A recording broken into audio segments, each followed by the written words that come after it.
Je m'excuse. Je m'excuse, ô peuple élu.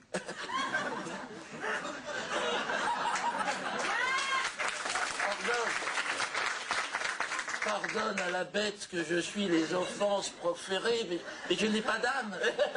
Je ne sais pas ce que je dis. Je ne suis qu'une bête. Mes paroles ne sont qu'un grognement instinctif. Merci de m'avoir épargné, ô peuple élu.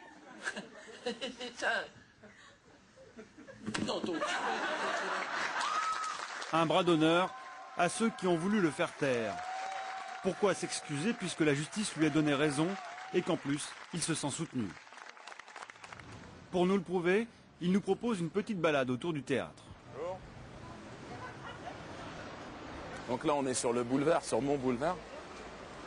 Ici, il a ses habitudes. Il est un peu devenu le Coluche du quartier. Ouais. Celui qu'on apprécie parce qu'il dérange. Le théâtre. Merci. Allez, tiens-moi, à la prochaine.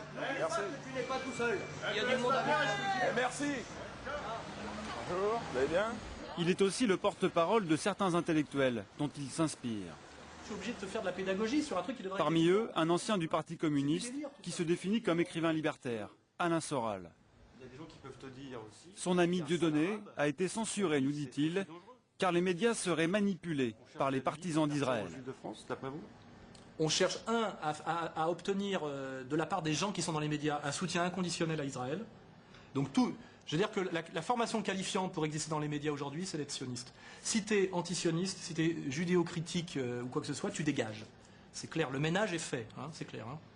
Je veux dire, si tu veux vérifier par ailleurs... d'ailleurs, tout le monde le sait. Hein, je veux dire, les mecs, c'est pour ça qu'ils bougent pas sur le sujet, parce qu'ils disent comment je vais manger demain, tu vois. C'est comme ça que distribuent les boulots, tu vois. On va voir comment ça sort. Non, mais je te préviens déjà, tu vois. Le lobby sioniste, un argument classique des antisémites. Tout comme d'ailleurs l'incapacité des juifs à se remettre en cause. Quand avec un Français juif sioniste, tu commences à dire il y a peut-être des problèmes qui viennent de chez vous, vous avez peut-être fait quelques erreurs, c'est pas systématiquement la faute de l'autre totalement si personne ne peut vous blairer partout où vous mettez les pieds, parce qu'en gros, c'est à peu près ça leur histoire, tu vois. C'est quand même 2500 ans que chaque fois qu'ils mettent les pieds quelque part, au bout de 50 ans, ils se font dérouiller. Tu vois, donc il faut se dire, c'est bizarre. C'est que tout le monde a toujours tort sauf eux. Le mec, il se met à aboyer, à hurler, à devenir dingue, tu vois.